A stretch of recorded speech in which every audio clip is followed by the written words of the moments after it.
Secretaría de Educación Pública, Gobierno de la República.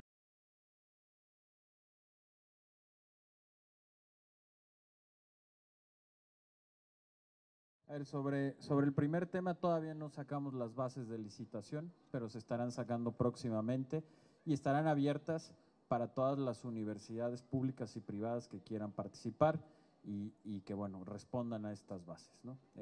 Hablo de estas universidades porque es con las que hemos tenido ya un acercamiento, que están interesadas, que son las universidades de mayor prestigio en el país, pero bueno, tendrán que participar en estas licitaciones.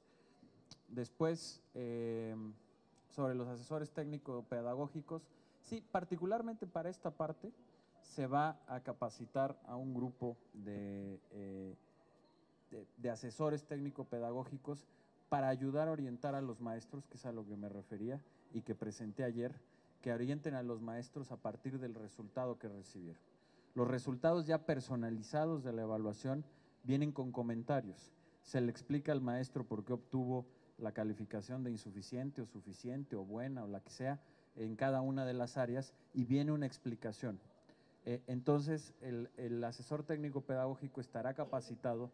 para poder interpretar muy bien eso y que a partir de ello pueda ayudar al maestro a diseñar el plan que requiere a partir de sus resultados y eso no le vemos mayor problema. Y finalmente, en el tema de la educación superior, en primer lugar decir que con el señor rector de la Universidad Nacional Autónoma de México, con el doctor Graue, tenemos una gran comunicación, hablamos muy frecuente, hemos tenido varias reuniones desde que él llegó a la rectoría y decir que lo que yo puedo garantizar es que los recortes que eventualmente se tengan que hacer o el que ya tenemos que hacer junto con el resto de la administración pública no se van a hacer en las áreas que hemos definido como prioritarias. Es decir, dentro de las 7 prioridades que hemos marcado, ahí no van a estar los recortes y los vamos a llevar a las áreas menos sustantivas. Y yo aquí diría que sin duda la educación superior es muy importante, pero toda, la educación básica también, la educación media superior también. Entonces tenemos que ser muy cuidadosos en que ni modo, este es un momento en que esa es la situación económica que nos toca vivir, que los recortes los vamos a hacer en las áreas menos prioritarias y que tengan un menor impacto en cualquiera de los niveles educativos. Y yo creo que aquí tenemos que ver la visión en conjunto, porque, por ejemplo, el simplemente decir que la educación superior no puede ser tocada, pues eso implica que entonces donde se tienen que hacer los recortes es en la educación básica o en la educación media superior, que son igual de importantes. Es más, yo diría una educación básica y una educación media superior de calidad ayudan a una educación superior de mayor calidad porque estarán recibiendo alumnos mejor preparados, estarán recibiendo alumnos que no dejan la escuela, en fin. Entonces, creo que este es un esfuerzo que todos tenemos que hacer, es una circunstancia que nos está tocando vivir como país, tener que enfrentar precios del petróleo que se desplomaron y que están obligando por responsabilidad a enfrentar un recorte. De otra manera, las únicas otras dos opciones que tendría el país es el endeudamiento o el incremento de impuestos, que claramente el presidente ha dicho que no irá por ninguna de estas vías, entonces tiene que ser por la vía del ajuste y del recorte y por ello reitero, estas se harán en las zonas o en las áreas que no sean prioritarias en esta reforma educativa y en este proyecto educativo y en las áreas menos sustantivas, pero me parece que todos los sectores de la educación tenemos que estar dispuestos a cooperar ante esta circunstancia y entender que el proteger simplemente un presupuesto pues está descobijando otro y que para la educación es igual de importante lo que se invierta en educación básica, en educación media superior y en educación superior.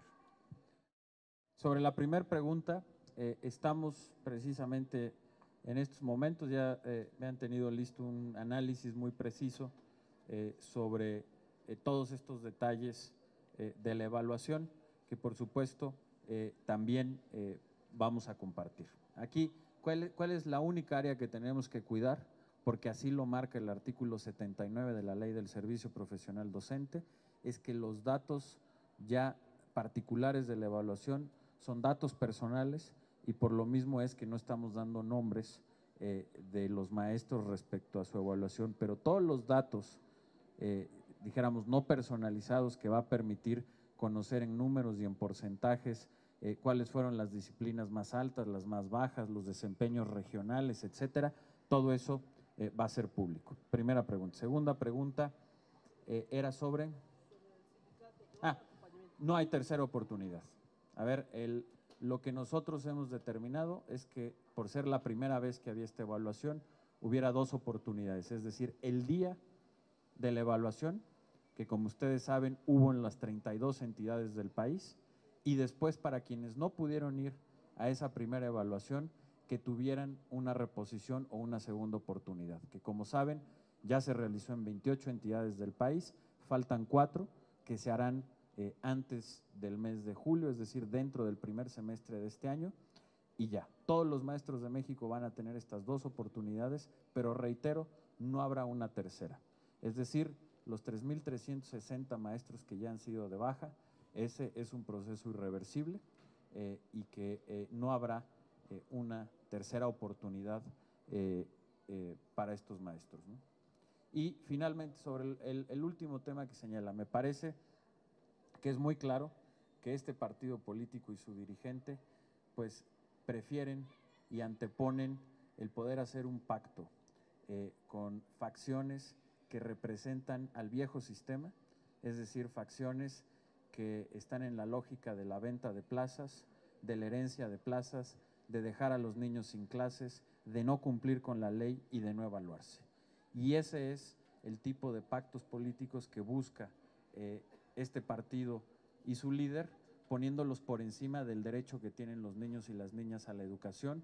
por encima de una transformación de fondo de la educación, por encima de la propia dignificación de los maestros de México. Y bueno, ese es el modelo por el que ellos optan. Claramente nosotros no lo compartimos, no estamos de acuerdo, y reiterar que la reforma educativa no tiene marcha atrás y va y continúa en todo el país. A ver, sobre el primer tema no hay ningún enfrentamiento con el sindicato, creo que ustedes mismos lo vieron ayer, estuvo en la presentación de este nuevo plan de capacitación, esta nueva Estrategia Nacional de Formación Profesional Docente, estuvo el líder del sindicato, estuvo el maestro Juan Díaz, con parte de su comité ejecutivo. Yo aquí reitero el mensaje que di ayer de reconocimiento al maestro Juan Díaz, a su actitud proactiva a favor de la reforma educativa, de ser un agente de cambio al interior del sistema educativo, de ser además alguien que ha sabido leer los tiempos de la transformación educativa, pero también del país, y por ejemplo estar siendo hoy uno de los sindicatos más transparentes que ya tiene el país, tomando la iniciativa a partir de la nueva legislación que hay de transparencia, en donde los sindicatos públicos son ya sujetos obligados y ellos han tomado la vanguardia en este tema. Yo tengo un gran reconocimiento para ellos, estamos trabajando de la mano, ayer lo dije y confirmo aquí el ofrecimiento que hago al sindicato, partiendo de la claridad,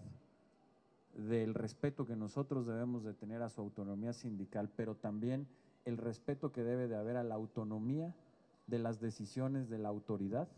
y de que tenemos que entender que cada quien lleva su camino y que no vamos a cometer errores del pasado de mezclar los caminos, pero que sí podemos, entendiendo y dejando perfectamente clara esta división, es decir, al sindicato lo que es del sindicato y a la autoridad lo que es la autoridad, entendiendo esto, podemos caminar juntos y mi ofrecimiento es que además lo hagamos de manera armónica y como lo dije ayer, caminando hombro con hombro y codo con codo. Y esa es la realidad. Obviamente, pues ellos tendrán su punto de vista en este punto, es su trabajo y lo respetamos, el defender lo que ellos crean que son los derechos de los trabajadores de la educación. Para nosotros es muy claro lo que dice la ley, para nosotros la ley es clara al decir que la evaluación es obligatoria y que cuando no se cumple con ella,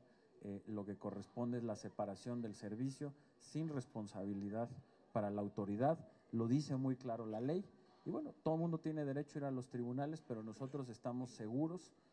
de que las decisiones que hemos tomado no únicamente están apegadas a la ley, sino que es nuestra obligación hacer cumplir la ley y nosotros también tendremos nuestra propia defensa jurídica de quienes decidan ir a los tribunales. Pero eso corre por un lado y no tiene que ver con un enfrentamiento, al contrario. Yo le diría que pasamos por una relación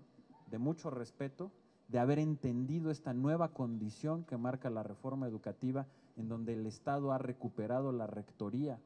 en la materia educativa, entendiendo la división de funciones, sin cometer los errores, reitero, del pasado de quererlas mezclar, pero a partir de ese nuevo entendimiento en una gran relación de diálogo y de caminar juntos por a favor de la reforma. No, hasta ahorita no se ha otorgado ningún revoe. Gracias. Gracias, señores. Buenos días. Secretaría de Educación Pública, Gobierno de la República.